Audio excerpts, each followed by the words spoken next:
Bonjour et bienvenue au Voyage d'information 2.0. La session du mercredi portera sur les ancrages et le métier de commissaire des armées. Bonne écoute. Bonjour à toutes et à tous.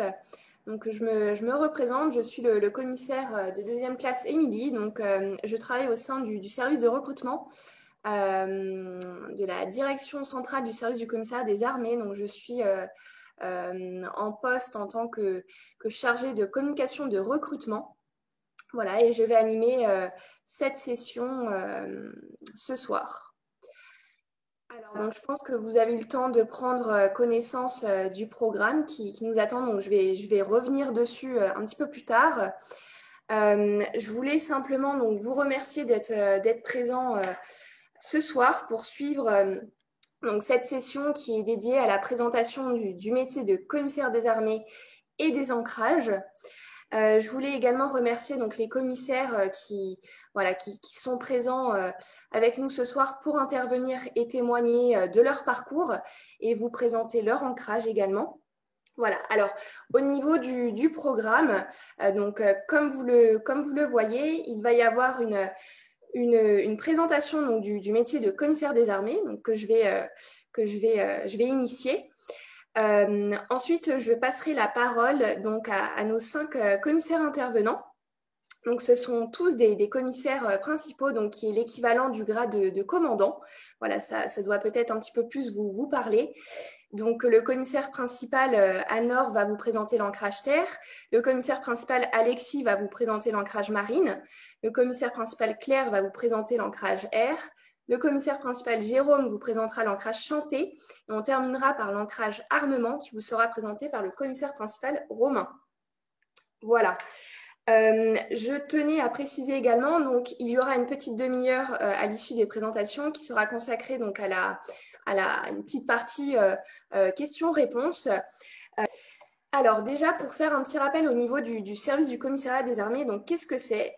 C'est un service interarmé qui est sous l'autorité directe du chef d'état-major des armées. Donc c'est un service en fait qui soutient au quotidien les armées, à la fois sur le territoire national comme en opération extérieure. C'est un service qui va du coup soutenir les armées dans 5 grandes familles professionnelles, dont les achats, les finances, la logistique, tout ce qui est affaires juridiques et également administration. Le commissariat des armées, c'est un service qui est composé de 25 000 personnes et qui va soutenir donc tout le personnel du ministère des Armées, dont 30 000 militaires qui sont engagés à l'étranger. Sur ces 25 000 personnes, vous avez des personnels qui sont sous statut civil et du personnel militaire, dont le corps des commissaires des armées. Alors, le corps des commissaires des armées, c'est un corps qui a été créé assez récemment, donc en 2013, par la fusion des 3 corps historiques dont l'histoire remonte assez lointain, donc jusqu'au Moyen-Âge. Et le corps est aujourd'hui composé de 1800 commissaires. C'est avant tout un militaire qui est engagé et qui soutient les armées, donc à la fois en métropole, en outre-mer, à l'étranger. Son statut de militaire, donc auquel il est vraiment pleinement formé, aguerri et entraîné comme tout officier, le destine en fait à partir en mission intérieure, donc comme la mission Sentinelle qu'on connaît tous, et également en opération extérieure. Donc sur ma partie triptyque, j'ai voilà, le statut d'officier, mais j'ai également le fait que mon commissaire il est également expert dans son domaine. Alors, je vais vous donner plusieurs exemples de métiers que peut exercer un commissaire. Donc, le commissaire, il peut être avant tout, d'ores et déjà, acheteur-négociateur. Donc, dans ce cadre-là, il va négocier des contrats, par exemple dans le domaine des missiles avec des industriels de la défense comme Thales, mais il peut également négocier des contrats, par exemple des produits de santé au profit d'hôpitaux militaires. Voilà, le commissaire, il peut également être responsable RH, et c'est-à-dire il va assurer un conseil en gestion de carrière, en mobilité, en compétences de personnel. Le commissaire, il peut également être juriste. Donc là, il va délivrer un conseil juridique réactif auprès de son commandement sur le terrain Et il peut également participer à l'élaboration, à l'évolution de textes réglementaires. Le commissaire, il peut également être responsable du budget et des finances. Donc, il peut élaborer des plans d'action comptables, financiers et budgétaires et diffuser des directives en matière de contrôle interne financier. Alors, tout ça, ce sont des exemples parmi tant d'autres en termes de mission. Mais voilà, c'est pour vous donner un petit aperçu. Les commissaires, ils sont également contrôleurs de gestion. C'est-à-dire qu'ils vont mettre en œuvre des outils de mesure de performance. Ils vont analyser la performance de l'organisme, mais également conduire des études et des travaux qui vont aider à la prise de décision du commandement. On a également des commissaires qui sont auditeurs. Donc là, ils vont tout simplement conduire des missions d'audit à la fois en France et à l'étranger.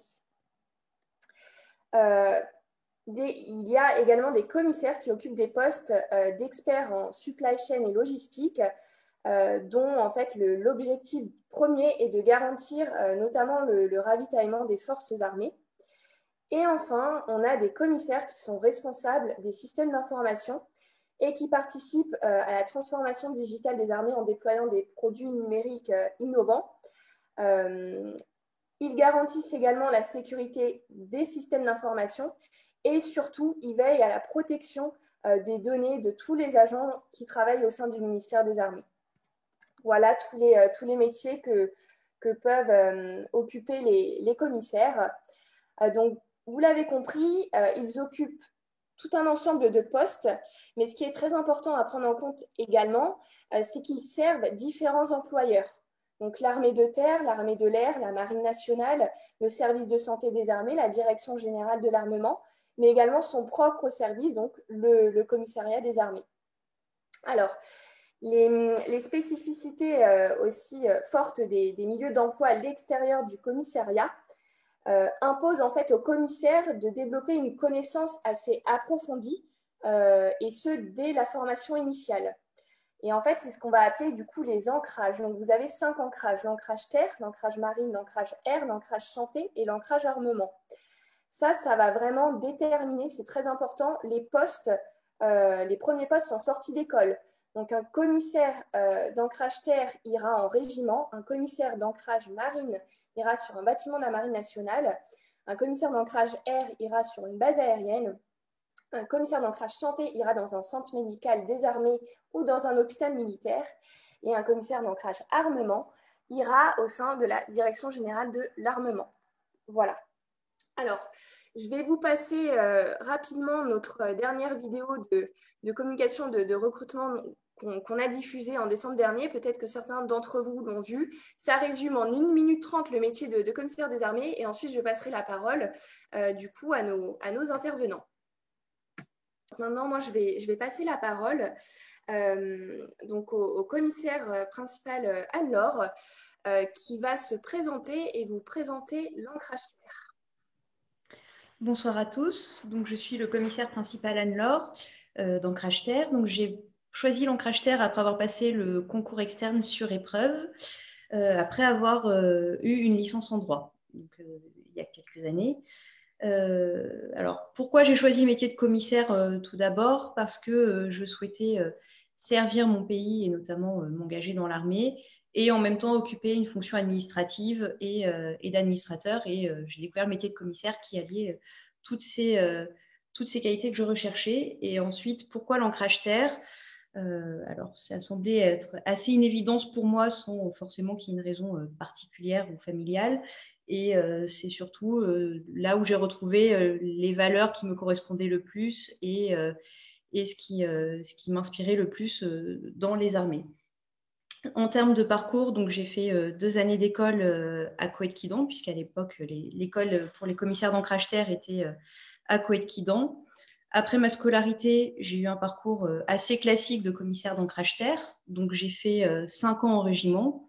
Tout d'abord, 2 ans en régiment d'infanterie. Donc, il n'y avait pas encore les sections de coordination administrative et budgétaire qui existent actuellement pour les commissaires d'ancrage terre sortis d'école. Mais j'étais sur un poste assez équivalent où je faisais le lien entre le soutien et le fonctionnement opérationnel du régiment. Donc, j'étais vraiment au contact du régiment, intégrée à l'état-major, au bureau opération instruction.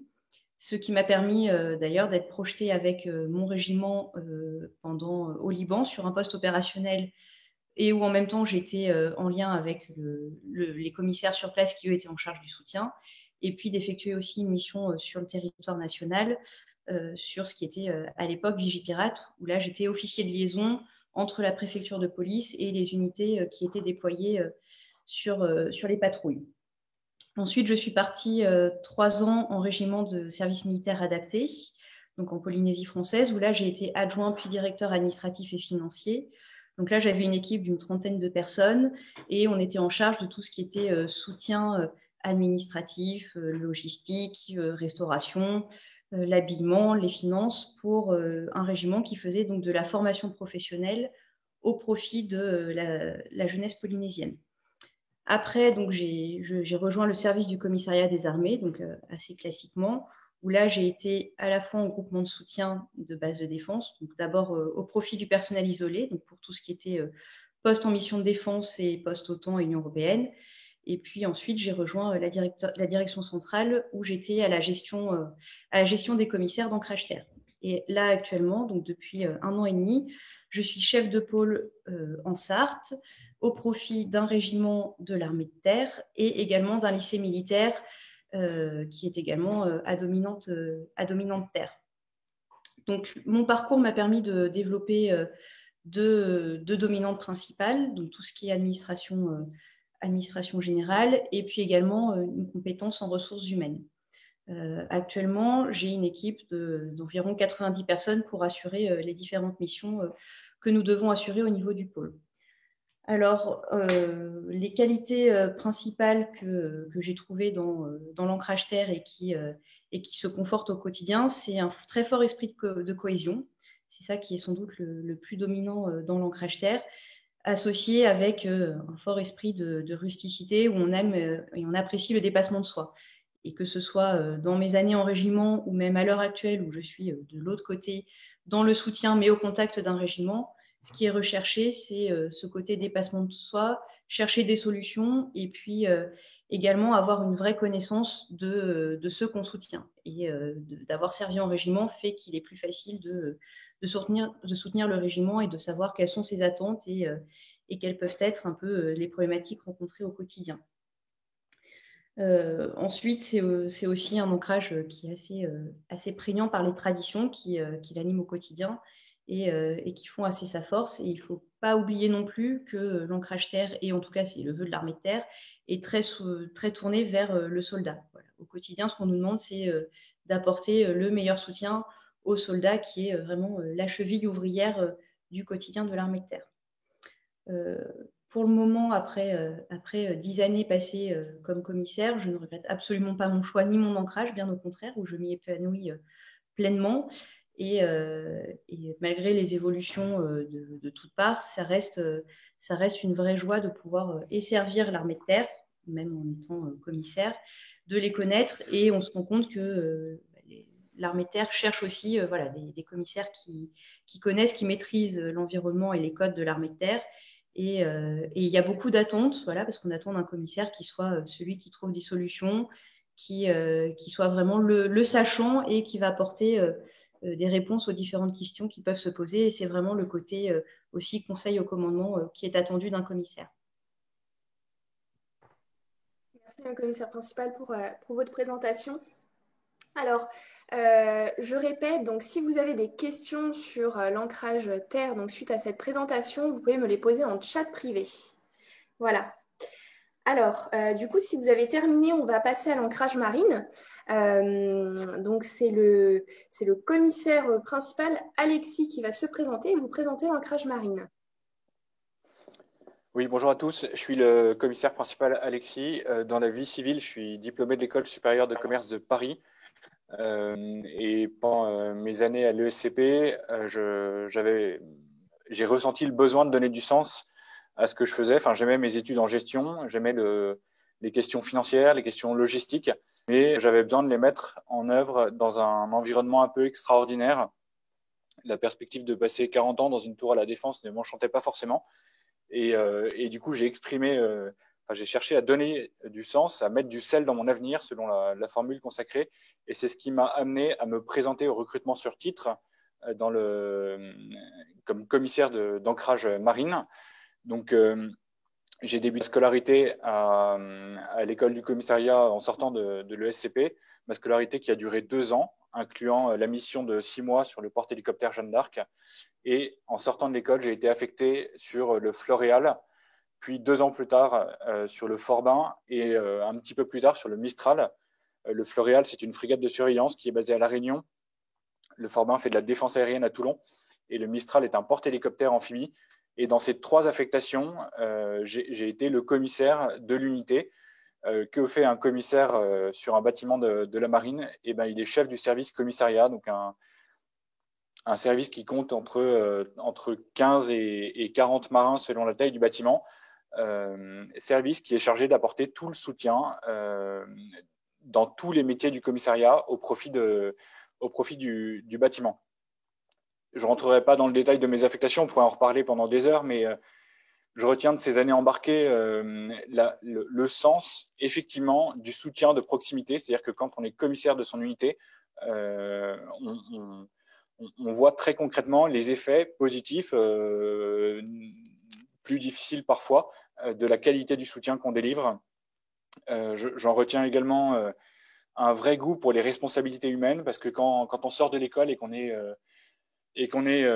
chef du service commissariat de sa frégate, et ben on a entre 15 et 30 marins en première affectation sous ses ordres. Certains sont nos contemporains, c'est facile. D'autres sont plus jeunes, ont eu parfois des difficultés dans la vie et pourtant sont placés sous notre responsabilité. D'autres marins encore auraient l'âge d'être nos parents. Et évidemment, tout ça demande d'avoir mûri et réfléchi son style de commandement. Je retiens également de mes années embarquées une certaine ouverture d'esprit. J'ai fait plus de 1000 jours de mer en opération essentiellement au cours de mes années embarquées. 1000 jours à traiter, à être sur tous les fronts chauds de la marine, à faire de la lutte contre la piraterie, de la lutte contre le narcotrafic, à faire de la police des pêches, à escorter le groupe aéronaval, à protéger les approches maritimes françaises. Et tout ça, évidemment, donne du sens, permet d'être au contact des problématiques maritimes actuelles. Voilà, donc des années d'embarquement extrêmement riches. À l'issue de mon affectation sur le Forbin, j'ai rejoint l'école des commissaires des armées que j'ai participé à créer et au sein de laquelle je me suis occupé d'une promotion d'élèves, promotion que vous aspirez à rejoindre. Donc, je me suis occupé de 33 élèves commissaires pendant 2 ans. J'ai ensuite servi pendant 2 ans comme assistant militaire du général Duvillier, qui était alors le chef d'état-major des armées, ce qui m'a donné l'occasion d'être en contact avec le CEMA tous les jours ou presque, à préparer ses réunions, à préparer ses dossiers, à l'accompagner en déplacement, à échanger de façon aussi bien formelle qu'informelle. Donc des années extrêmement riches. Et après, je suis revenu sur le Mistral.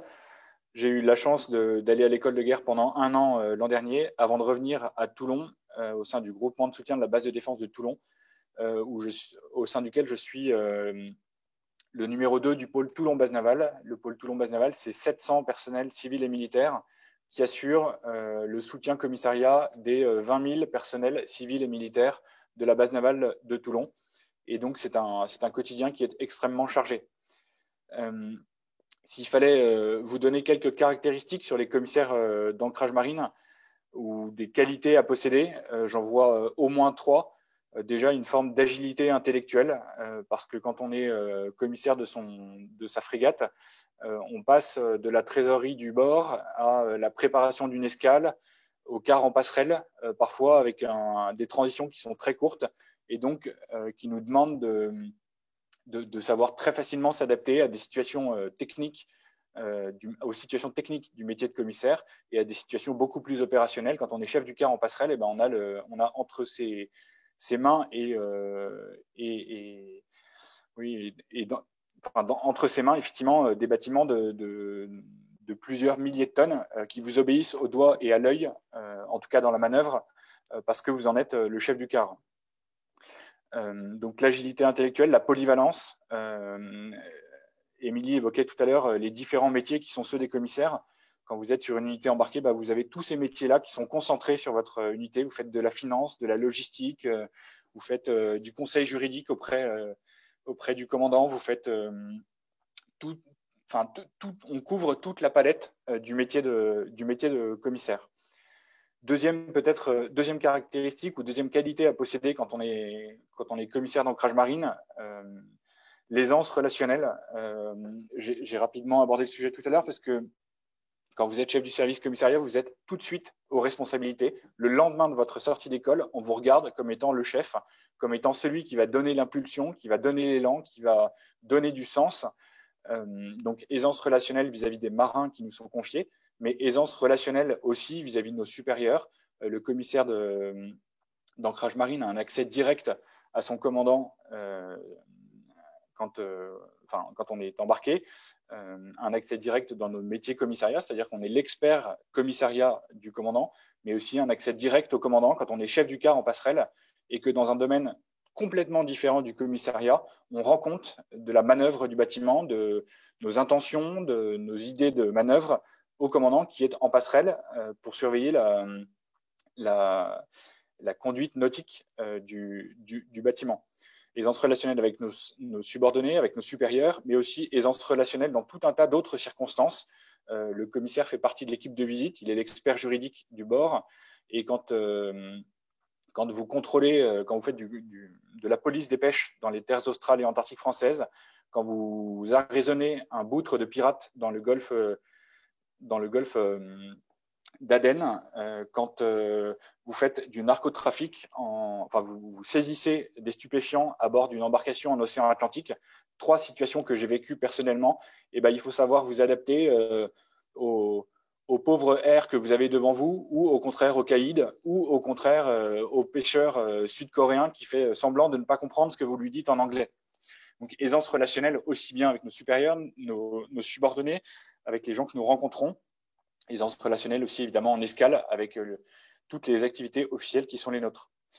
Voilà, s'il fallait évoquer quelques singularités de l'ancrage marine, j'en vois 3 spontanément. Les commissaires d'ancrage marine partent loin, longtemps et en équipage, ce qui est évidemment pas anodin. On passe plusieurs mois avec des gens qu'on n'a pas forcément choisis, loin de nos proches, et ça se prépare, ça demande des qualités qui ne sont pas anodines. Deuxième singularité de l'ancrage marine, l'ouverture sur les sujets scientifiques. Quand on est chef du car, on suit la formation de chef du car, et ça demande quand même de ne pas avoir une allergie rédhibitoire à l'égard des sujets scientifiques, de maîtriser quand même, en tout cas de ne pas être complètement fermé au domaine des sciences. Et enfin, même si en l'occurrence, moi je n'ai pas de bac scientifique, ça ne m'a pas empêché de très bien m'en sortir. Et enfin, troisième singularité, peut-être l'incertitude, dire que quand vous êtes affecté sur une unité embarquée, vous partez avec un préavis extrêmement faible. Quand vous êtes d'alerte, vous partez en 24 heures. Vous pouvez être amené à partir en 24 heures. Quand on est embarqué, il est compliqué de prévoir des vacances à horizon de 6 mois. Voilà. Et cette incertitude est constitutive de l'ancrage marine. Voilà, 15 ans plus tard, 15 ans après mon entrée dans le corps, je ne regrette évidemment pas du tout mon choix. Si c'était à refaire, je le referais des 2 pieds, des 2 mains et de tout mon cerveau. Parce que ce que j'ai aimé depuis 15 ans, c'est donner du sens à ce que je fais, à ma compétence d'administrateur dans l'environnement extraordinaire qu'est la marine et, de façon plus générale, l'environnement maritime. Voilà, merci beaucoup. Merci, monsieur le commissaire principal.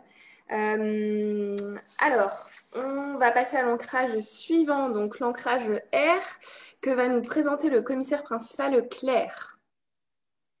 Bonjour à toutes et à tous.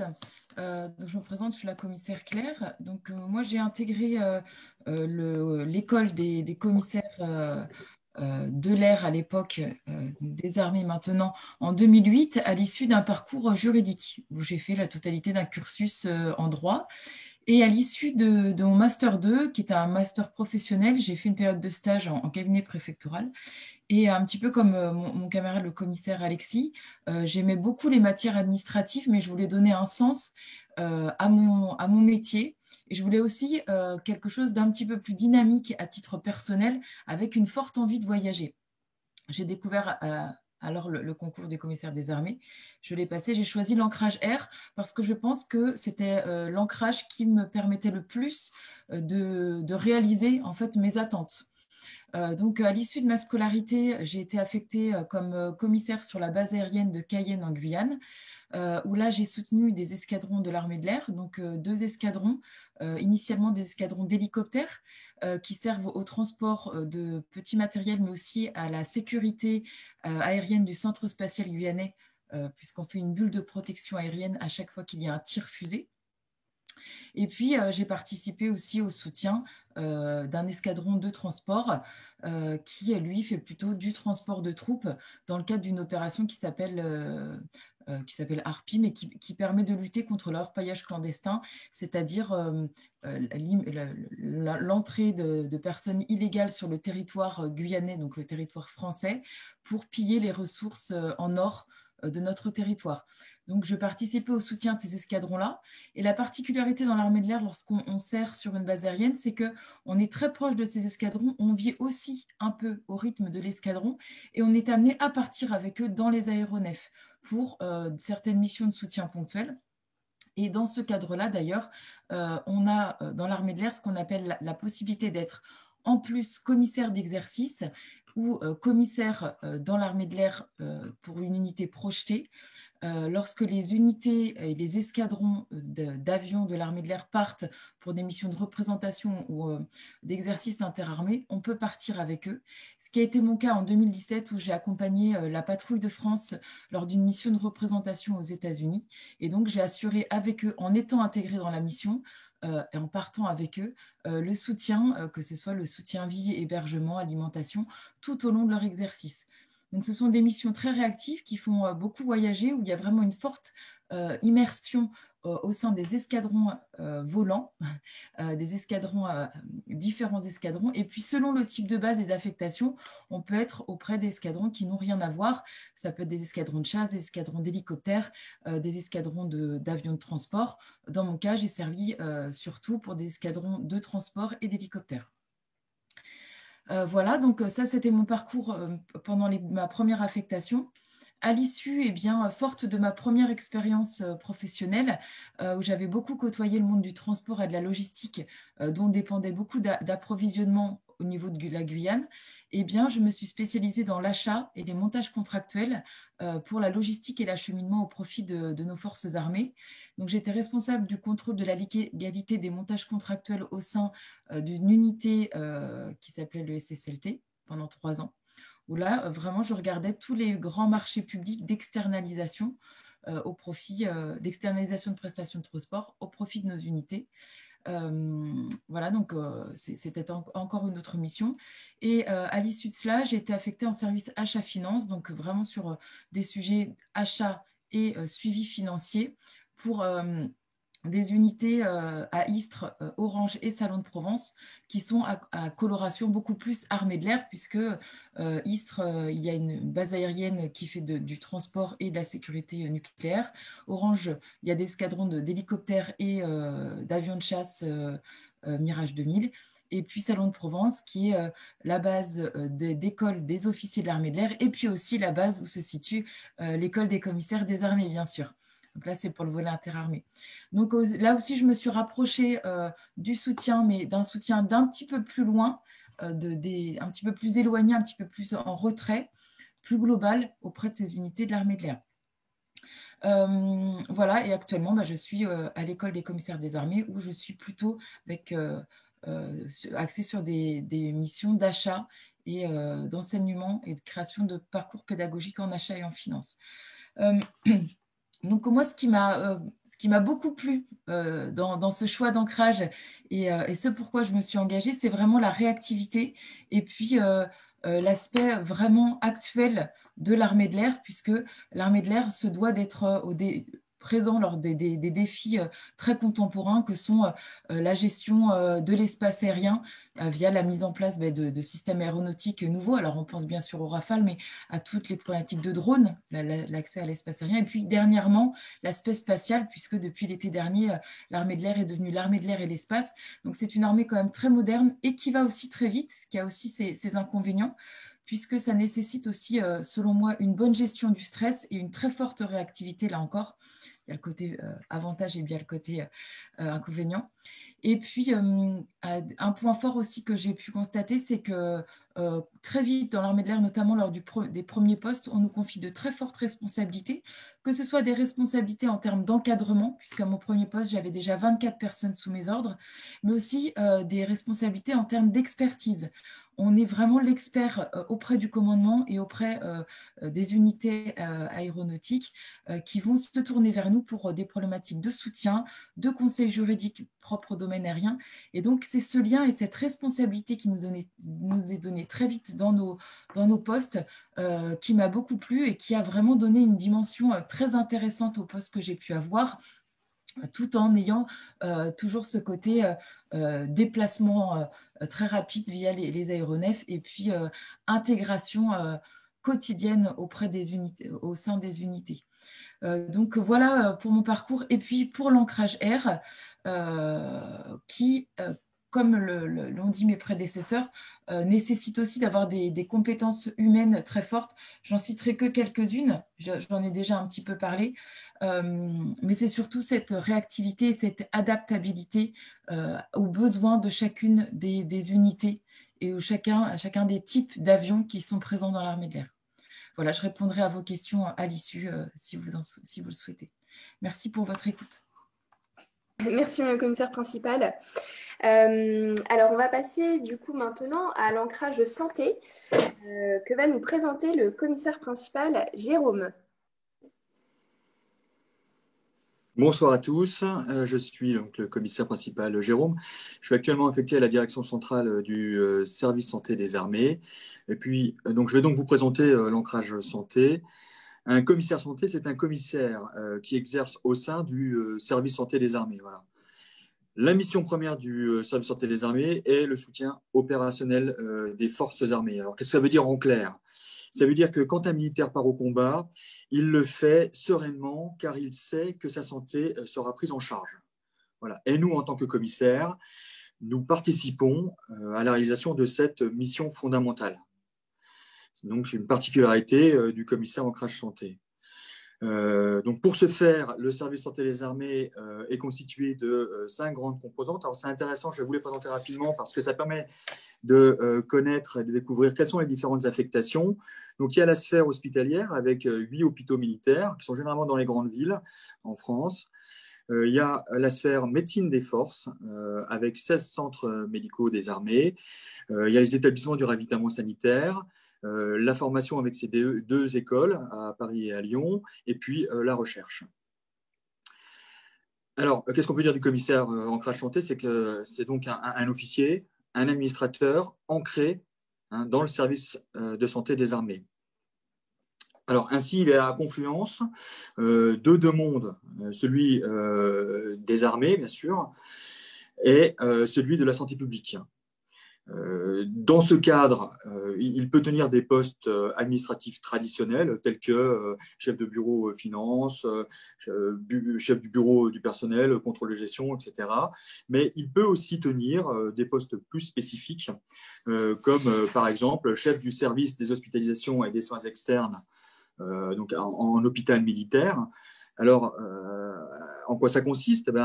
Le but de ce service, c'est d'accueillir les patients et de réaliser toutes les formalités administratives jusqu'à la facturation des actes qui ont été réalisés dans le cadre de la prise en charge du patient. Donc ça, c'est vraiment spécifique. Donc, pour tenir ces métiers plus spécifiques, pendant notre scolarité, on a la chance de recevoir une formation de 6 semaines à l'école des hautes études de santé publique, qui est une école prestigieuse, qui se situe à Rennes, et qui forme l'ensemble des métiers de la santé publique, et notamment les directeurs d'hôpitaux.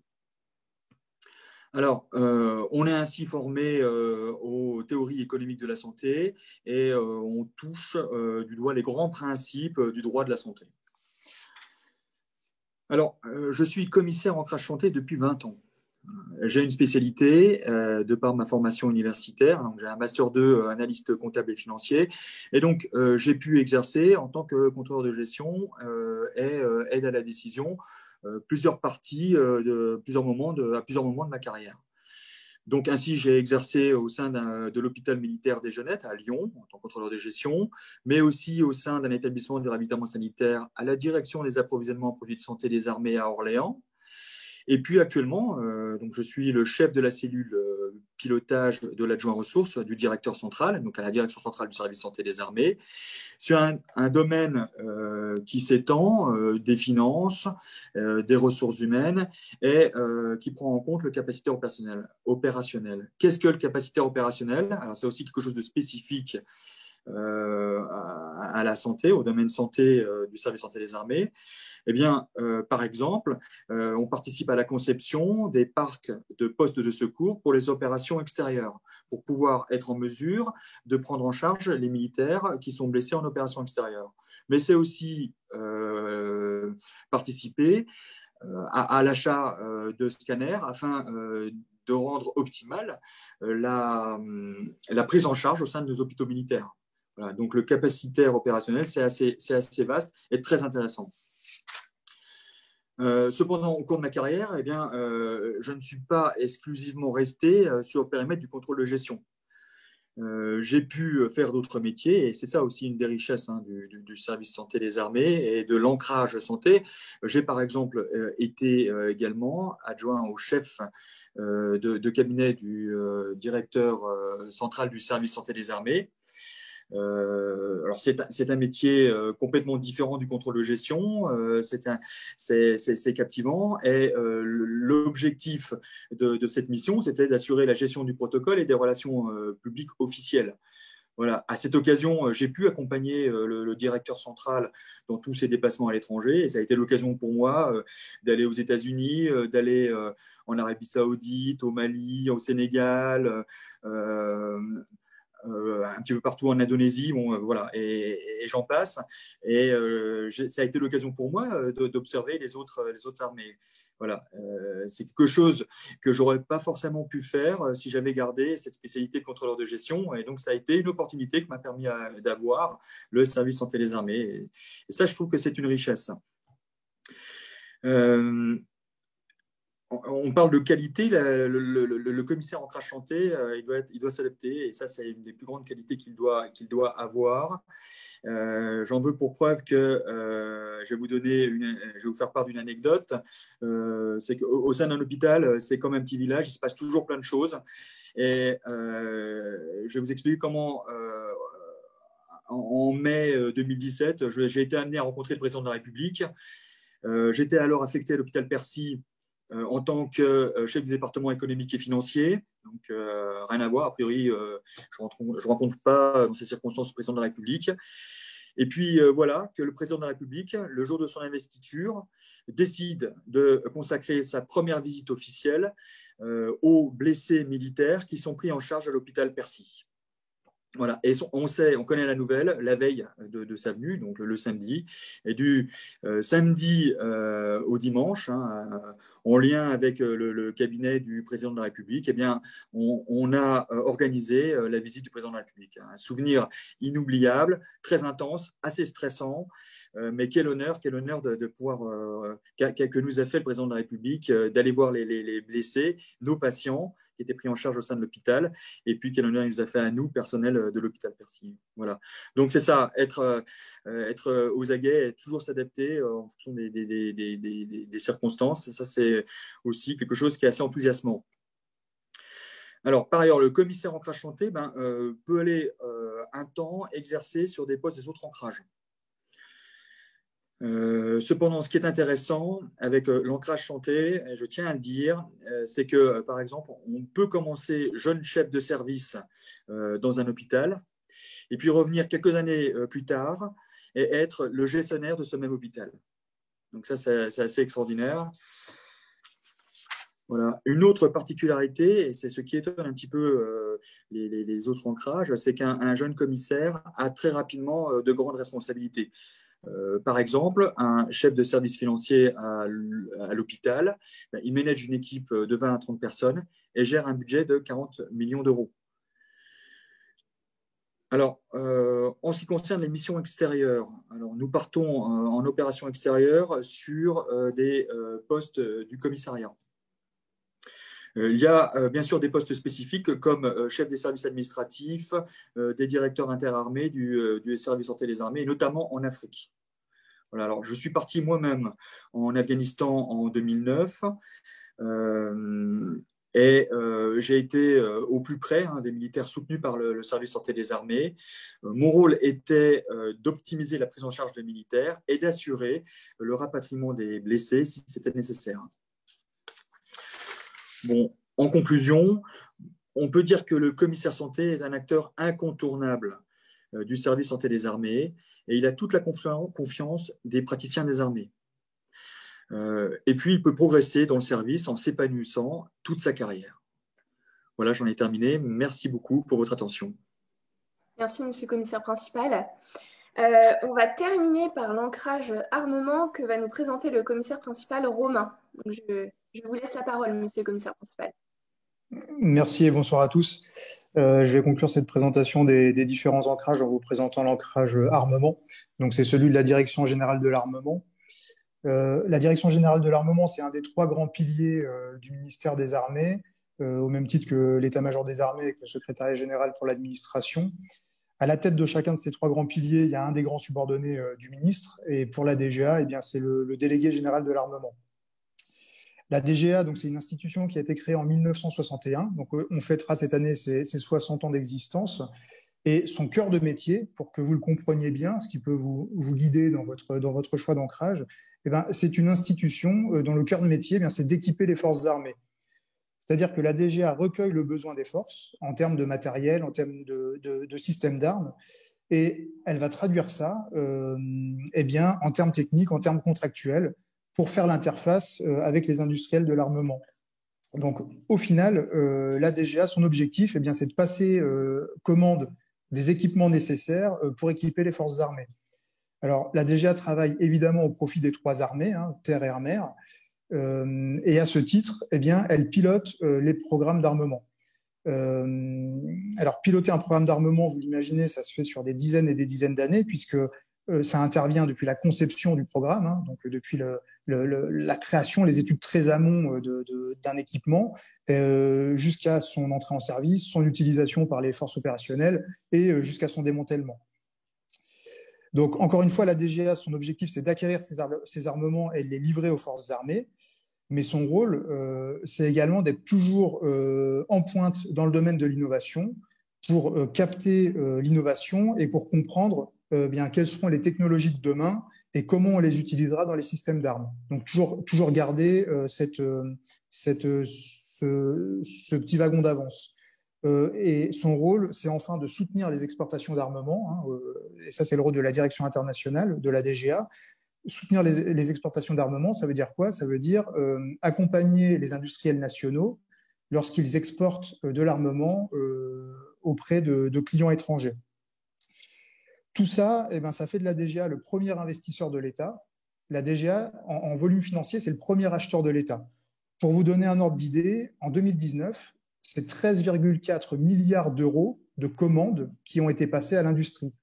Et en plus de ça, par ailleurs, en parallèle de ça, c'est 900 millions d'euros qui ont été investis dans le domaine de l'innovation. Donc ça vous donne une idée du budget alloué à la Direction générale de l'armement pour équiper les forces armées. Pour faire tout ça, la DGA, elle compte à peu près 10 000 personnels civils et militaires, et elle est répartie sur 18 sites un petit peu partout en France, en sachant que les directions sont à Paris. La DGA, elle est structurée principalement en unités de management, un petit peu à l'image des business units des grandes entreprises. Et en fait, chaque unité de management de la DGA va gérer les programmes qui lui sont confiés. Donc, pour ce qui concerne les aéronefs, pour ce qui concerne les bâtiments de la marine ou tous les équipements des forces terrestres. Pour ce qui me concerne, j'ai intégré la DGA après mes études. J'ai fait ma première année de master en Angleterre au cours d'une année en Erasmus. Et ensuite, j'ai fait ma deuxième année en France. J'ai un master en droit des affaires.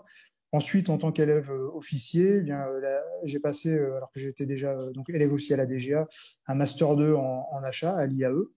C'était un master en alternance que j'ai fait chez Dassault Aviation. Mon premier poste au sein de la DGA, je l'ai pris au sein de l'unité de management Rafale. Donc, j'ai été acheteur-négociateur sur le programme Rafale. L'objet de ces missions, l'objet d'un poste d'acheteur-négociateur à la DGA, c'est évidemment de passer des marchés complexes. En l'occurrence, sur le Rafale, c'était des marchés de gré à gré, des marchés négociés avec les industriels de l'armement, donc les quatre grands qui travaillent sur le Rafale, évidemment Dassault, Thales, MBDA et Safran, mais également avec des entreprises de taille plus modeste. L'acheteur négociateur à la DGA, il va être intégré tout de suite au sein d'une équipe pluridisciplinaire de programme, c'est-à-dire que la DGA elle est constituée en mode projet, donc l'acheteur va être le sachant, il va être très vite mis en situation d'être l'expert dans son domaine, intégré dans une équipe dans laquelle on va retrouver un manager, un ou plusieurs experts techniques, un expert financier, un spécialiste de la qualité, etc. etc.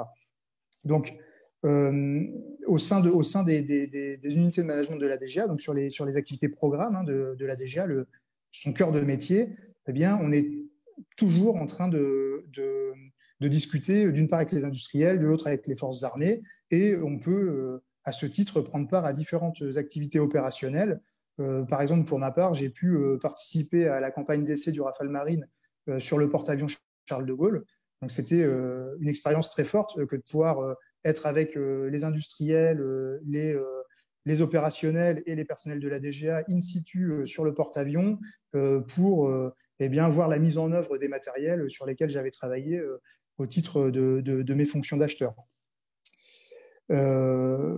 Après ce poste d'acheteur négociateur à la DGA, j'ai intégré le secrétariat général pour l'administration, toujours sur des fonctions d'acheteur, où là j'ai encadré une équipe d'une quinzaine de personnes pour acheter les prestations de conseil du ministère des Armées, c'est-à-dire toutes les assistances à maîtrise d'ouvrage qu'on achète auprès des grands cabinets du secteur, KPMG, Ernst & Young, Price, Deloitte, etc. Et sur ces fonctions-là, j'avais la qualité de représentant du pouvoir adjudicateur, c'est-à-dire que je signais les marchés jusqu'à 160 000 € TTC. Je suis ensuite revenu à la DGA, non plus dans le domaine des achats, mais dans le domaine des finances, où je suis devenu adjoint au responsable financier du programme Rafale. Donc, pour ceux qui ont fait des finances publiques, ça vous parlera. Sur ces fonctions-là, on participe. Alors, lorsque je suis arrivé, on était en train de finaliser la loi de programmation militaire 1925, mais on participe chaque année à l'élaboration du projet de loi de finances, aux différents suivis de gestion, aux questions parlementaires, etc. etc. Donc, ce sont des fonctions extrêmement intéressantes dans le domaine budgétaire, avec chaque année la gestion d'un budget d'environ 1 milliard d'euros. Donc, ce qui est assez considérable. Et puis, après ce poste-là, j'ai intégré la direction centrale du commissariat des armées en qualité de chef de section budget. Et là, l'objet de ces fonctions, c'est de gérer tout le budget qui est dévolu au service du commissariat des armées, c'est-à-dire tout le soutien du fonctionnement des métiers du SCA, les dépenses habillement, les dépenses de soutien de l'homme, la restauration et le transport. Alors, dans mes fonctions de commissaire ancrage armement, j'ai eu jusqu'à présent l'occasion de développer deux principales dominantes métiers, donc les achats dans le domaine programme d'armement d'abord, et puis les achats de soutien courant ensuite. Également le management, parce que j'ai eu à encadrer différentes équipes de 10 ou 15 personnes au cours de mes fonctions. Et puis maintenant, des compétences budgétaires. Pour conclure, si je devais résumer la particularité de l'ancrage armement, et donc ce qui me plaît dans cet ancrage, c'est qu'il est marqué par une forte ouverture sur le monde industriel. On a l'opportunité, en étant affecté sur des programmes d'armement à la DGA, de travailler dans un environnement très stimulant, à forte technicité et à forte valeur ajoutée. On est vraiment à l'interface entre deux mondes. Je crois que ça, c'est ce qui est également fondamental, entre le monde industriel d'une part et puis le monde militaire d'autre part. Et cette position fait qu'on apprend des deux mondes et c'est extrêmement enrichissant. quelque chose de notable également, c'est qu'un jeune commissaire à la DGA va développer très vite une expertise métier forte. Il va être, comme je vous le disais tout à l'heure, très vite être en situation de responsabilité et vu comme le sachant dans son domaine au sein de l'équipe projet. Donc c'est quelque chose d'extrêmement valorisant. Et puis, bien au sein des programmes d'armement, on travaille sur des projets avec des enjeux financiers souvent colossaux. Et la finalité de tout ça, eh bien, c'est tout de même de soutenir l'industrie de défense française et de préserver sa souveraineté industrielle. Donc, c'est quelque chose d'extrêmement valorisant. Merci, monsieur le commissaire principal. Merci à tous pour vos présentations. Donc, on est complètement dans les temps. On a une bonne demi-heure qui va être dès maintenant donc, consacrée aux questions. Alors, je vous propose, donc, comme lundi, de poser les questions donc, par ancrage. Ce sera plus simple. Donc, j'en ai reçu déjà quelques-unes. En chat privé, donc on va commencer par l'ancrage terre avec vous, Madame la commissaire principale, Anne-Laure. Alors, je vais vous poser donc cette question, du moins qui a été posée par Rémi. Donc Rémi vous demande si le nombre d'opérations extérieures est conséquent sur une carrière de commissaire, à l'image d'un officier en régiment ou en unité, et s'il y a une différence en termes de volume de temps sur le déploiement en opération extérieure entre les ancrages. Donc, je vous pose la question, évidemment, donc, par rapport à l'ancien poste que vous occupiez avant. Voilà, je pense que vous pouvez lui répondre. Tout à fait. Alors, sur la partie opération extérieure, en moyenne, un commissaire, on va dire que c'est 2 à 3 opérations extérieures au long de sa carrière. Après, ça reste une moyenne. Certains sont projetés beaucoup plus et d'autres le seront un petit peu moins. Quand je prends par exemple mon exemple, je n'ai fait qu'une seule opération extérieure, mais ça s'explique aussi par le fait que je suis partie 3 ans outre-mer. On ne peut pas tout avoir sur tous les tableaux, donc quand on a la chance du séjour, malheureusement, on ne part pas en opération en même temps. Mais il faut compter 2 à 3 opérations extérieures. Quant à la durée, les mandats sont sensiblement les mêmes que ceux des unités projetées. C'est des mandats entre 4 et 6 mois, même si maintenant, c'est quand même plutôt 4 mois. Après, voilà, tout est variable. Certains sont sur 2 mois, d'autres vont être un peu plus longs. Mais il faut se dire, voilà, c'est en gros 4 bons mois à chaque opération extérieure. Et la préparation, parce qu'on se prépare en amont, bien évidemment, avant d'être projeté, il faut compter bien 1 mois et demi de préparation jusqu'à 2 mois pour avoir tous les prérequis donc en termes opérationnels et partir sereinement. Est-ce que vous pouvez nous expliquer comment se passe la première affectation en sortie d'école, donc en régiment? Alors, donc le format a un tout petit peu changé puisque moi, quand je suis sortie d'école, on ne faisait que 2 ans en régiment. Désormais, pour les commissaires d'ancrage terre, l'affectation est de 3 ans.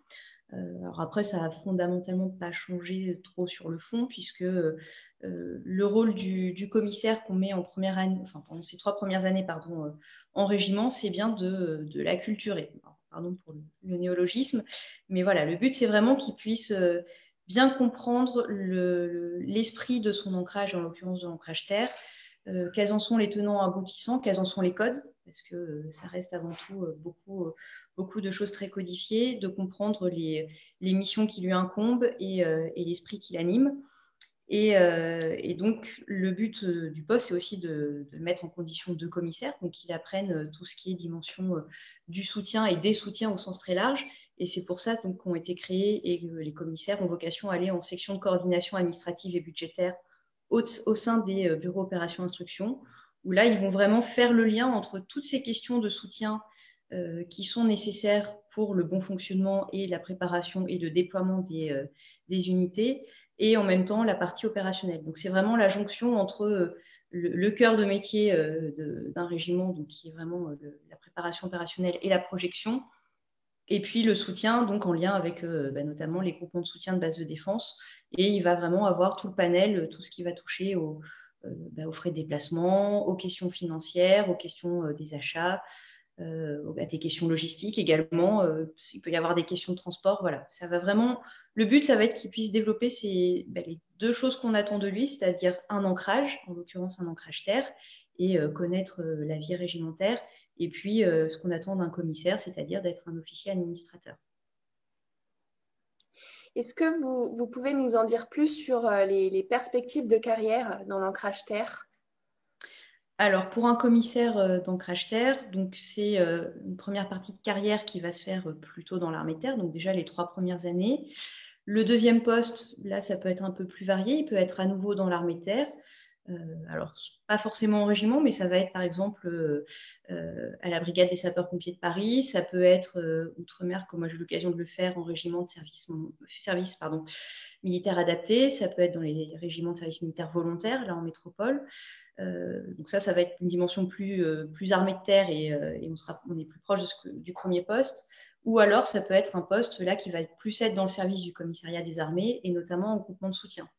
Donc ça peut être soit dans les pôles comme moi je suis actuellement, mais plutôt sur adjoint dans un pôle, ou alors ça peut être dans d'autres organismes du service du commissariat pour là développer une compétence plus liée au service du commissariat des armées. Et après, par la suite, ça va être une alternance de postes entre des postes d'ancrage donc dans l'armée de terre et puis des postes interarmés, soit dans le service du commissariat, soit à l'extérieur du service du commissariat, soit en état-major ou bien au service général pour l'administration. Voilà.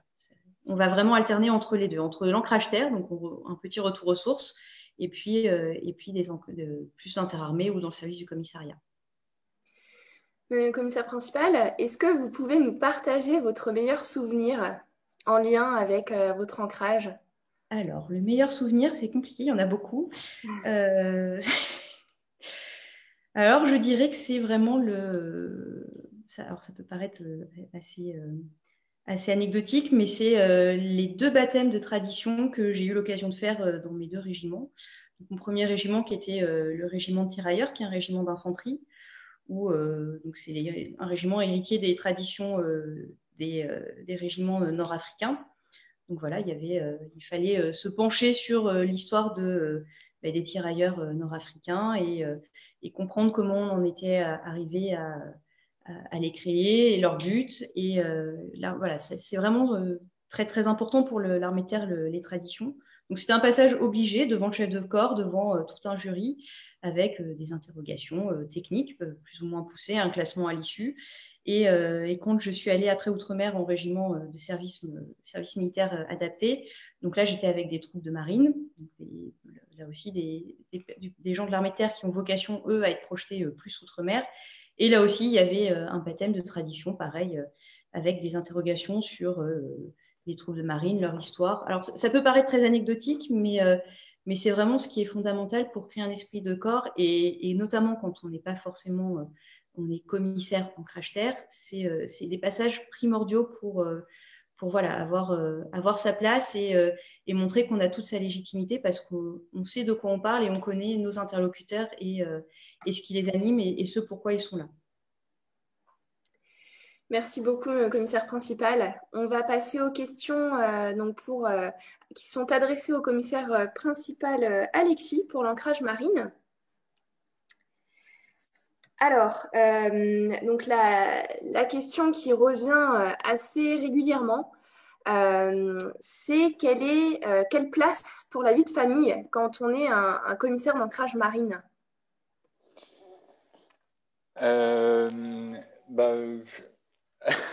Merci pour la question. La question est très bonne. Elle est très bonne et elle est très importante. Et il faut se la poser tôt. Il y a évidemment toute la place pour la famille dans la carrière d'un commissaire d'ancrage marine. La marine a l'habitude de dire à ses marins que la famille fait partie du sac. Et aujourd'hui, au sein du ministère des Armées, tout montre qu'une attention particulière est portée sur les familles.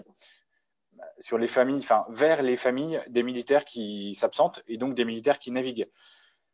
Et pour un commissaire d'ancrage marine qui navigue, tout ça se prépare. Moi-même, je me suis marié juste avant de rentrer à l'école du commissariat, donc en sortant de l'ESCP.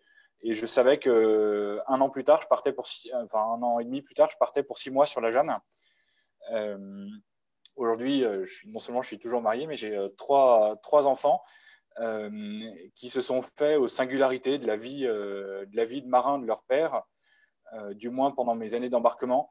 Et il y a plein de petites astuces. Enfin, évidemment, tout ça se prépare avec votre conjoint, tout ça se prépare avec vos enfants, mais il y a plein de petites astuces qui font que les périodes d'absence peuvent être effectivement difficiles parce qu'il y a le manque, il y a l'absence, mais en même temps très belle parce que l'occasion de se découvrir, enfin de se redécouvrir à distance, de se dire par écrit ou en étant à l'autre bout du monde au téléphone des choses qu'on se dit pas forcément dans le quotidien de la vie de famille.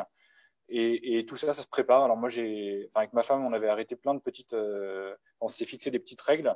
Et parmi ces petites règles, on avait convenu que tous mes jours de mer, et il y en a eu plus de 1000, on s'écrirait systématiquement. Tous les jours de mer, on s'écrirait ne serait-ce que quelques mots pour se donner des nouvelles et pour prendre des nouvelles de l'autre. Et aujourd'hui, si on regarde dans les archives de notre boîte mail, il y a plus de 1000 mails d'échanges de journées à la mer. Voilà, nous, c'était notre truc. Il y en a d'autres qui disent il y a d'autres couples qui se disent non, nous, on préfère moins se parler, mais se parler en qualité. Et c'est possible. Voilà, mais tout ça, ça se prépare. Et certes, après le petit arrachement de l'appareillage, et c'est vrai, il y a un petit arrachement, on change d'environnement, on change de gens avec qui on vit. Il y a toujours la perspective des retrouvailles, et celles-là, elles sont belles, et c'est ce qu'on retient généralement de ces temps de mer à l'égard de la vie de famille. Merci pour cette réponse complète.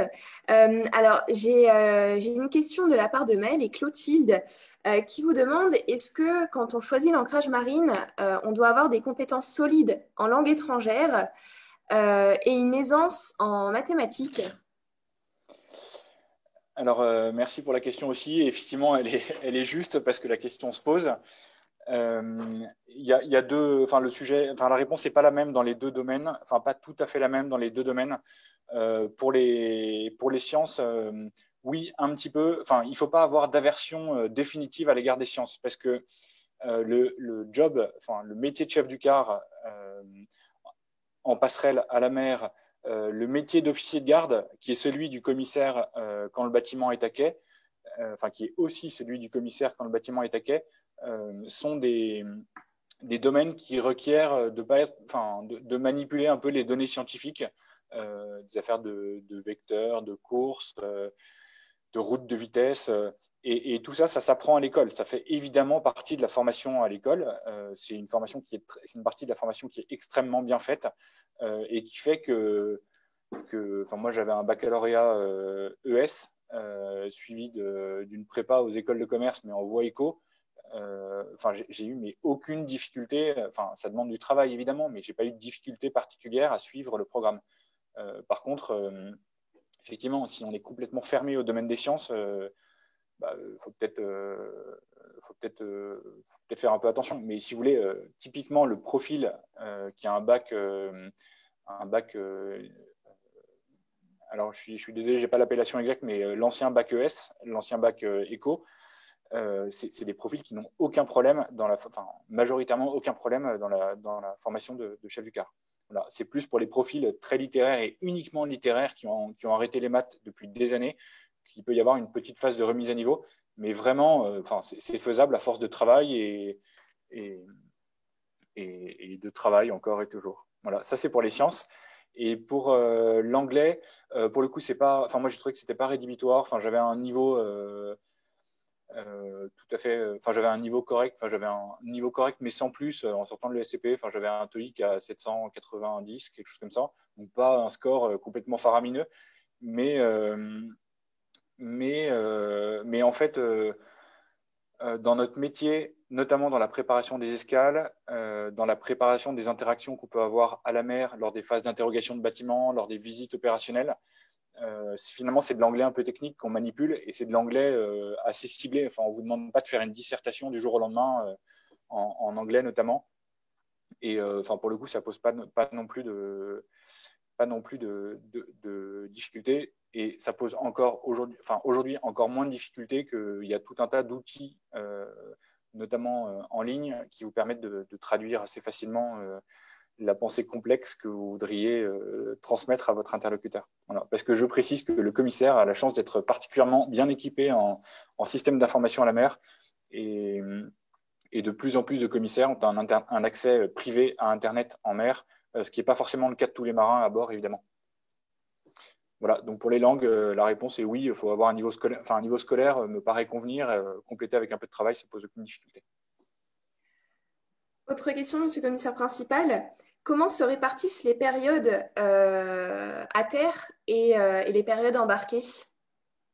Alors, il y a deux choses. Il y a une singularité sur les bâtiments à double équipage. Vous avez peut-être entendu parler des frégates multimissions qui sont à double équipage.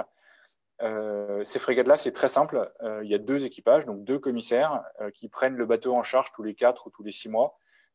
Et donc là, le rythme est connu. On sait que pendant les 4 mois en charge, le rythme va être soutenu. Et puis, on sait que pendant les 4 mois où on n'est pas en charge, pour le coup, on est certain de pouvoir planifier tout un tas d'activités, notamment des vacances. Moi, je n'ai pas été affecté sur bâtiment à double équipage. J'ai fait que des bâtiments avec simple équipage. Ce qui veut dire que tous les matins, j'allais travailler sur mon bateau. Enfin, mon bureau était sur mon bateau. Et après, alors, on connaît le programme des bateaux à horizon d'un semestre, grosso modo. Mais tout ça, c'est assez facilement soumis à changement. Donc, c'est vrai que c'est pas anodin quand on est sur un bâtiment à simple équipage et en plus sur un bâtiment qui navigue beaucoup parce qu'on sait. Quand on s'intéresse aux bâtiments de la marine, on voit qu'il y en a qui naviguent plus que d'autres. Moi, j'ai eu la chance d'être sur des bateaux qui ont beaucoup navigué parce que c'était un souhait que j'avais exprimé aussi. Hein. Et là, on alterne la terre et la mer avec toujours une part d'aléa, une part d'incertitude. Mais quand généralement le programme du bateau est chamboulé, c'est qu'il se passe quelque chose d'intéressant. Enfin, en tout cas, qui engage la France. Et c'est toujours sympa de partir en mission au sens propre du terme. Alors, dernière question de la part de Nicolas. Est-ce que rapidement, vous pouvez nous parler de la filière de l'action de l'État en mer? Oui, bien sûr, je peux vous en parler. Je complète juste ma réponse précédente pour vous dire que la caractéristique des commissaires par rapport aux officiers de marine, c'est que les affectés embarqués sont montés. On en embarque pendant les 3-4 premières années et vraiment une fois par sur le porte-hélicoptère amphibie et plein d'entre nous sur le porte-avions et plus tard encore. Et donc, du coup, dès lors qu'on sait que les années d'embarquer sont comptées, c'est sympa d'y aller en se disant tant qu'à ne pas beaucoup naviguer en nombre d'années, autant en profiter à fond et chercher les bateaux qui naviguent. Voilà, ça c'était la fin de la réponse à la question précédente. Et sur l'action de l'État en mer, alors c'est un domaine qui est très intéressant, dans lequel, qui est vraiment une particularité des commissaires d'ancrage marine. C'est un domaine qui est en lien aussi bien avec le domaine juridique qu'avec le domaine opérationnel. Il y a des postes marqués action de l'État en mer dans les préfectures maritimes en métropole, donc à Toulon, à Brest et à Cherbourg, mais aussi auprès des délégués généraux, de chaque délégué du gouvernement outre-mer. Et donc, il y a un parcours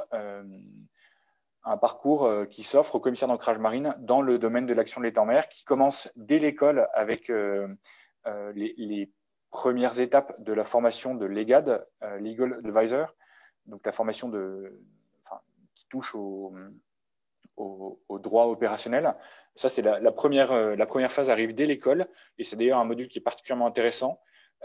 Et ensuite, pour ceux qui s'orientent vers cette voie de l'action de l'État en mer, il y a tout un tas de stages qui permettent de compléter sa formation et avec des emplois qui vont du tout début de la carrière à des postes d'officiers généraux. Enfin, il y a des commissaires d'ancrage marine, des commissaires généraux d'ancrage marine qui sont sur des postes action de l'État en mer en préfecture maritime.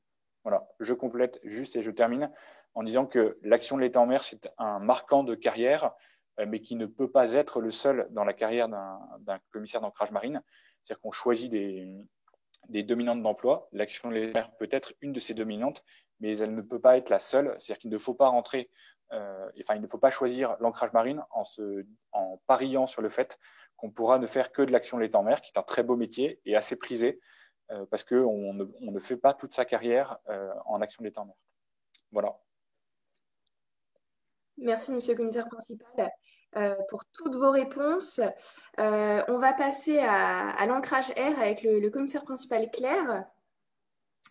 Alors, je pense que du coup, le commissaire principal Alexis a très bien fait a très bien rebondi là-dessus. On va aborder la fonction de l'EGAD, donc de conseiller juridique opérationnel, parce que j'ai eu plein de questions là-dessus. Déjà, est-ce qu'un commissaire d'ancrage air peut être l'EGAD, donc conseiller juridique opérationnel? Et ça peut être aussi le moment de préciser un petit peu à quoi correspond cette fonction, parce que notamment, j'ai une question de la part de Douce, qui demande si un conseiller juridique a aussi des fonctions administratives de finance, achat, logistique ou RH. Voilà, donc est-ce que vous pouvez répondre, éclaircir ce sujet? Oui, alors en ce qui concerne la fonction de l'EGAD, alors bien sûr en tant qu'ancrage air, on peut être l'EGAD puisqu'il va y avoir tout le soutien et tout le conseil juridique dans le cadre d'opérations aériennes et de réglementation liées à l'engagement des forces aériennes. Donc cette fonction, elle s'exerce de plusieurs façons dans l'armée de l'air, soit en opération extérieure puisque vous êtes associé à l'opérationnel d'un escadron en particulier, et donc vous les conseillez sur l'utilisation de leur armement et de leur déploiement. Et puis aussi, vous êtes également, vous pouvez aussi exercer cette fonction-là en dehors du cadre des opérations extérieures, en restant en métropole ou au moins en territoire français, dans le cadre de conseils juridiques ou de création de la réglementation ou de participation à cette réglementation-là liée au domaine aérien.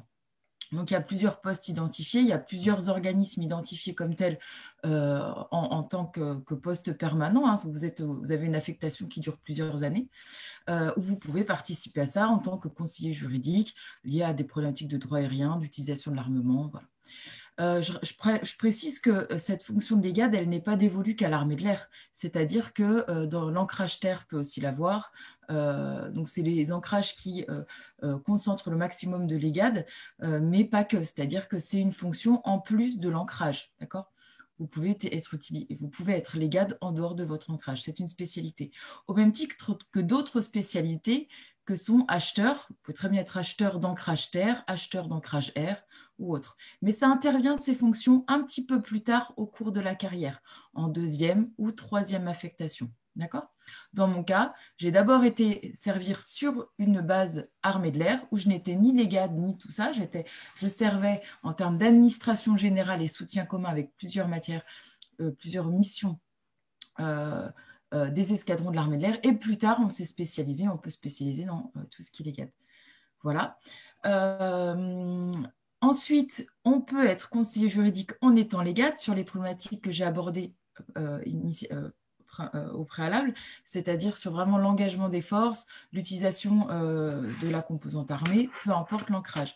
Mais vous n'êtes pas forcément que l'EGAD lorsque vous souhaitez être conseiller juridique. Vous pouvez être conseiller juridique sur tous les domaines de droit, et c'est-à-dire pratiquement sur tous les métiers du commissariat.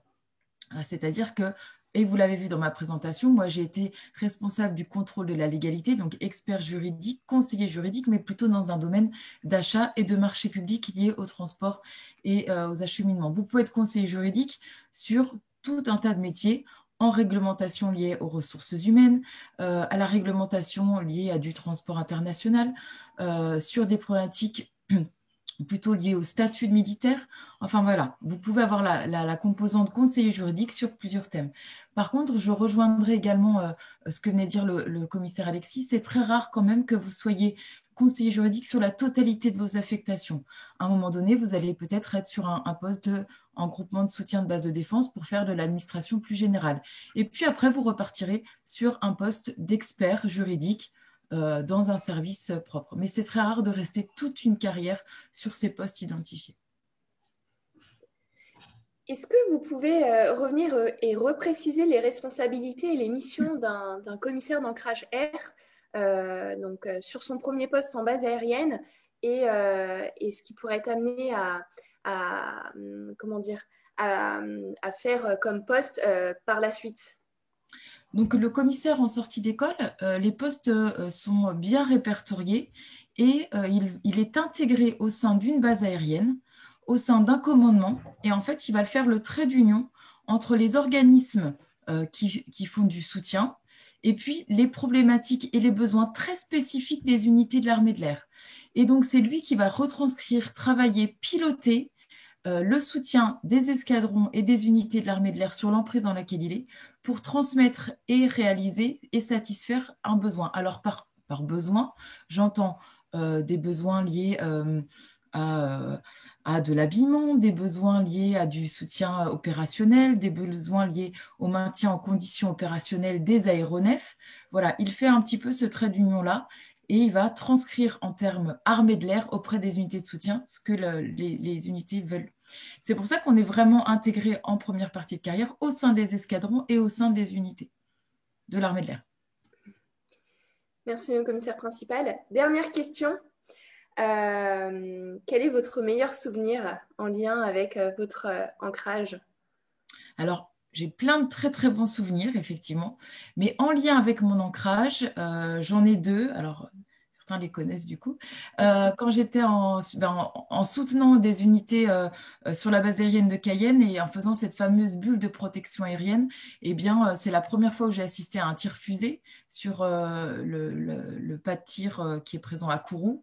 Alors, par la suite, j'en ai vu plusieurs, mais le premier, j'avoue qu'effectivement, il est surprenant et on ne s'attend pas à quelque chose de cette ampleur-là. Et puis mon second très très bon souvenir, parce que là aussi, je pense qu'en passant le concours et en devenant commissaire des armées, je ne pensais même pas qu'un jour je vivrais ce moment-là. C'est lors de la mission de représentation avec la patrouille de France. On a parcouru un nombre très important d'États aux États-Unis et j'ai été en place arrière d'un des avions de la patrouille de France et j'ai survolé le Golden Gate à San Francisco. Et ça, c'est vrai qu'en tant qu'expérience, déjà, je ne pense que je ne le referai jamais plus. Hein. Et je ne pensais pas non plus qu'on allait un jour me proposer ce type de mission. Merci beaucoup, commissaire principal. On va passer à l'ancrage santé avec le commissaire principal Jérôme. Monsieur le commissaire principal, ma première question est-ce qu'un commissaire d'ancrage santé peut être directeur d'un hôpital militaire? Alors, non, un commissaire ancrage santé ne peut pas être un directeur d'hôpital militaire parce que le directeur de l'hôpital militaire est un médecin, c'est le médecin-chef. Voilà. Par contre, il est le chef des services administratifs qu'on appelle le gestionnaire. Voilà. Très bien. Alors, j'ai une autre question. J'ai perdu le nom. Est-ce qu'il faut nécessairement avoir fait des études dans le domaine de la santé pour pouvoir prétendre à choisir l'ancrage santé? Non, je pense qu'il n'est pas nécessaire de faire des études dans le domaine de la santé avant d'intégrer l'ancrage. D'autant plus que, je disais dans la présentation, eh bien, on a une formation à l'école des hautes études de santé publique à Rennes, qui forme déjà les directeurs d'hôpitaux, entre autres. Et donc là, on a la capacité d'apprendre tout ce qu'il faut savoir sur les théories économiques, santé publique, et puis on a les principales notions de droit public, voilà, concernant la santé. Alors, est-ce qu'un commissaire d'ancrage santé peut être affecté sur un poste d'ingénieur qualité et gestion des risques, notamment au sein d'un hôpital militaire? Oui, il peut. Il devra avoir une formation que le service santé des armées lui donnera. Mais c'est un poste qui est tenu en effet par un commissaire ancrage santé. Est-ce que vous pouvez nous expliquer quelles sont les principales qualités attendues d'un commissaire d'ancrage santé? Alors, je le disais tout à l'heure, je pense que c'est commun à tous les commissaires, hein, mais l'adaptation est pour moi la première qualité des commissaires. Vous m'entendez? Oui, c'est bon. Non, parce que bon. Donc, bon, la qualité d'un commissaire ancrage chantier, c'est sa capacité à accepter un environnement réglementé et normé. Parce que la santé suit des règles et on doit être garant de ces règles, et notamment vis-à-vis des praticiens qui sont bien conscients de cette difficulté. Une autre qualité que doit avoir un commissaire ancrage chantier, c'est son aptitude à manager et à commander de grandes équipes de travail civiles et militaires. Je le disais, déjà en sortie d'école, un commissaire ancrage chantier à l'hôpital va commander une équipe d'une vingtaine de personnes civiles et militaires. Voilà. Une autre qualité, et celle-là aussi, elle est importante pour moi parce que dans tout ce que l'on fait au sein de l'hôpital, au sein du ravitaillement sanitaire, même si on est éloigné du patient, c'est que le commissaire ancrage chantier, il le fait toujours au bénéfice soit du militaire blessé, soit de la prise en charge de tout type de patient. Et ça, c'est très, très important parce que ça demande une certaine efficacité dans ce qu'on nous demande, nous commande à réaliser. L'autre qualité, je le disais tout à l'heure, c'est que dans le service santé des armées, il y a une double culture. Il y a la culture des armées et puis il y a la culture de la santé. Voilà. Est-ce que vous pouvez nous partager, pour terminer, voilà, alors, soit votre meilleur souvenir en lien toujours avec votre ancrage, ou voilà, les spécificités, les moments, des moments que vous avez vraiment le plus appréciés durant votre carrière. Alors, écoutez, il y en a beaucoup, mais cependant, quand je pense à mon travail et que je l'explique, je me souviens toujours, durant les 3 années que j'ai passées à l'hôpital Percy, j'ai vu arriver un caporal-chef qui avait sauté sur une mine antipersonnelle. Il est arrivé, on lui avait coupé un bras, une jambe, il avait été complètement défiguré. Et donc pendant 2 ans, j'ai vu la prise en charge de ce militaire. La pugnacité, la volonté, il avait toujours le sourire, il se plaignait jamais. Il se plaint jamais parce qu'il est encore, il est encore là et maintenant il marche. On lui a mis une prothèse à son bras, manquant et extraordinaire. Et puis ça n'a peut-être rien à voir, mais je termine l'histoire quand même. Écoutez, il y a 2 ans, en 2018, quand on a gagné la Coupe du Monde, eh bien, le président de la République l'avait emmené en Russie et il l'avait accompagné au vestiaire. D'ailleurs, si vous regardez sur YouTube, on le voit, on voit ce caporal-chef à côté du président, voilà, debout, très fier. Je peux vous dire que ce militaire-là est vraiment plein de courage et c'est un exemple pour moi en tout cas. Voilà. Merci beaucoup, monsieur le commissaire principal. Alors, on va terminer avec l'ancrage armement. Donc, j'ai quelques questions qui vous sont adressées, monsieur le commissaire principal, Romain. Notamment, alors, j'ai une question en lien avec les entreprises étrangères. Est-ce que en travaillant, donc en étant est-ce qu'en étant commissaire d'ancrage armement, on est souvent amené à collaborer avec des entreprises étrangères? Alors, on peut, selon les matériels dont il s'agit. En fait, vraiment, tout dépend du programme d'armement sur lequel on est affecté. Pour ce que j'ai connu au cours de ma carrière à la DGA, j'ai plutôt travaillé avec des entreprises et des industriels français. Néanmoins, on peut très bien travailler avec d'autres industriels, hein, et j'ai des camarades qui ont travaillé souvent avec des industriels étrangers. Donc, oui, ça peut arriver, effectivement. Est-ce que les affectations à la Direction générale de l'armement se situent, telles toutes, à Paris? Alors, lorsqu'on est affecté en unité de management, hein, comme je le disais tout à l'heure, c'est-à-dire un petit peu dans le cœur de réacteur de la DGA, oui, là c'est à Paris, puisque toutes les unités de management sont à Paris. En revanche, la DGA compte aussi de nombreux centres d'essai en province, puisque la DGA dispose de ses propres infrastructures, de ses propres installations pour réaliser de nombreux essais pour tous les équipements, hein, que ce soit un bassin d'essai des carènes pour essayer la carène des bateaux, que ce soit des bancs d'essai de moteurs d'avion, tous les moyens d'essai nécessaires aux véhicules terrestres ou à tous les missiles que vous pouvez imaginer. Enfin, donc la DGA dispose de tout ça. Et ces centres d'essai, ces centres d'expertise, ils sont en province.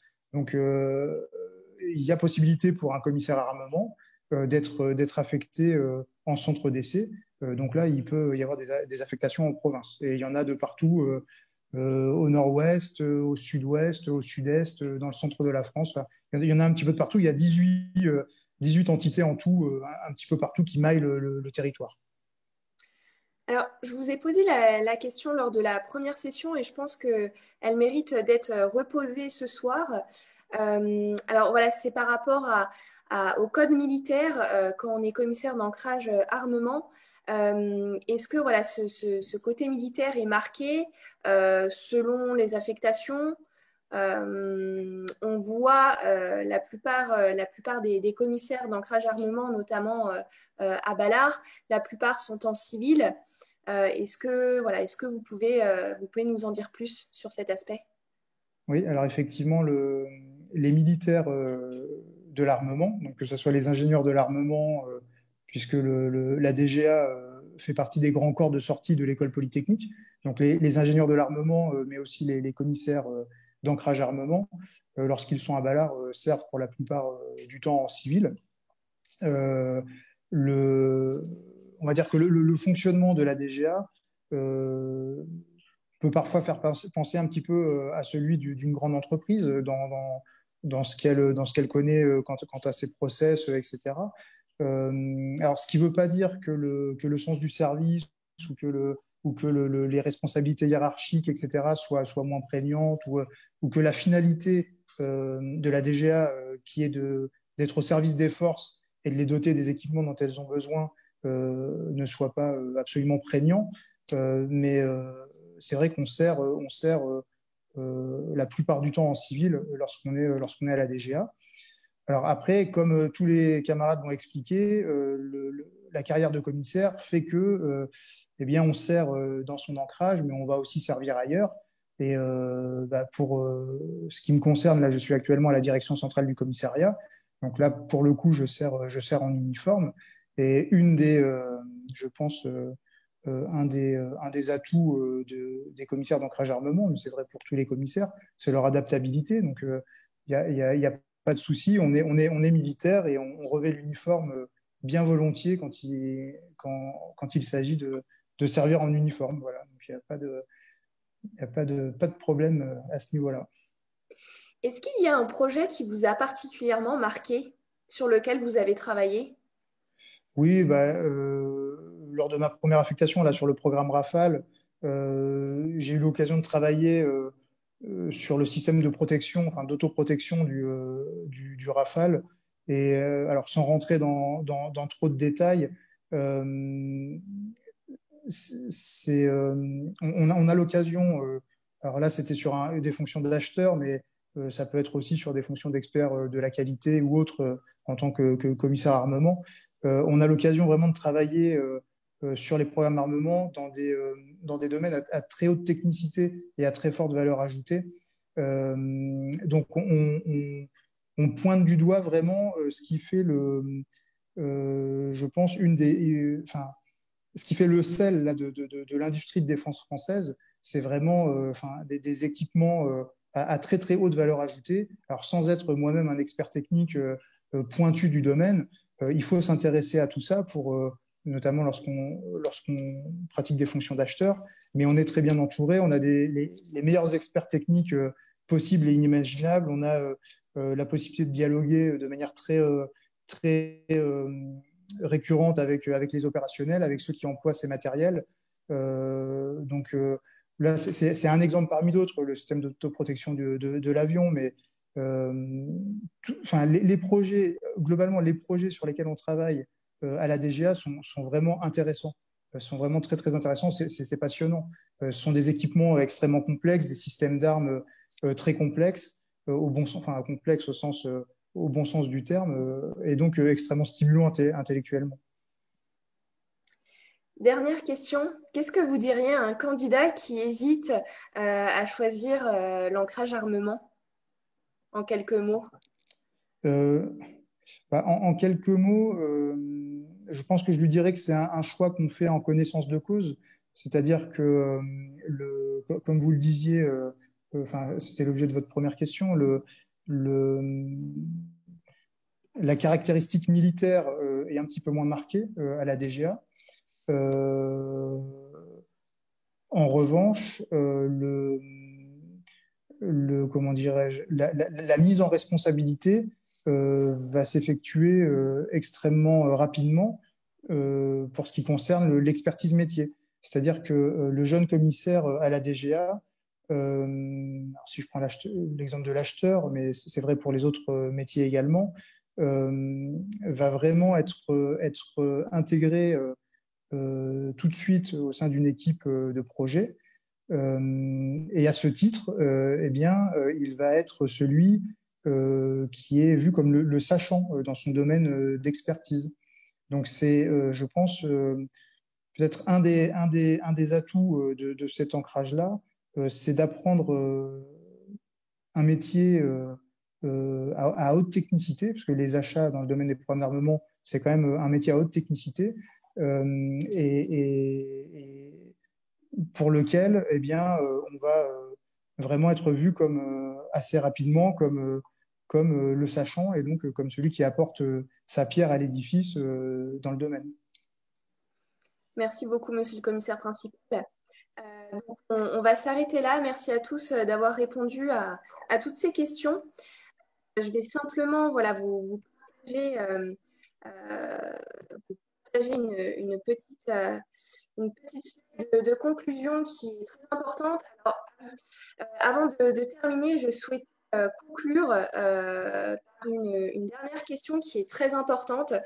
J'ai reçu une question qui disait: est-ce qu'on peut changer d'ancrage au cours de sa carrière? Et la réponse est non.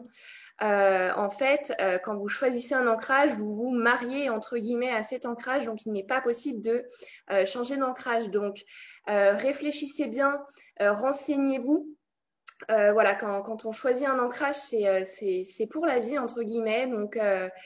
Donc voilà, c'est très important de bien y réfléchir avant de se lancer dans une carrière. Alors donc je voulais également donc remercier tous les intervenants, tous les participants, d'avoir été présents avec nous ce soir. Sachez que cette session a été enregistrée et qu'elle vous sera proposée en podcast. D'ici quelques jours. Je sais qu'on n'a pas pu répondre à toutes les questions. Donc sur cette slide, vous voyez en bas à droite, n'hésitez pas à nous écrire au service de recrutement ou même à contacter nos ambassadeurs. Ils seront ravis de répondre à vos questions. Ils sont là pour ça.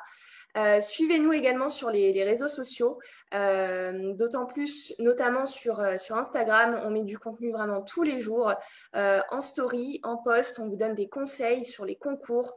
On vous donne toutes les informations sur les offres d'emploi, sur l'actualité. Donc, n'hésitez pas à nous suivre. Et également, on vous enverra vendredi un questionnaire de satisfaction. Donc, s'il vous plaît, répondez-y. Ça nous permettra vraiment d'améliorer ces sessions virtuelles et de vous en proposer dans l'avenir. Voilà, donc je vous remercie et puis je vous dis à très vite et on espère vous retrouver très bientôt à l'occasion des concours. Très bonne soirée à tous.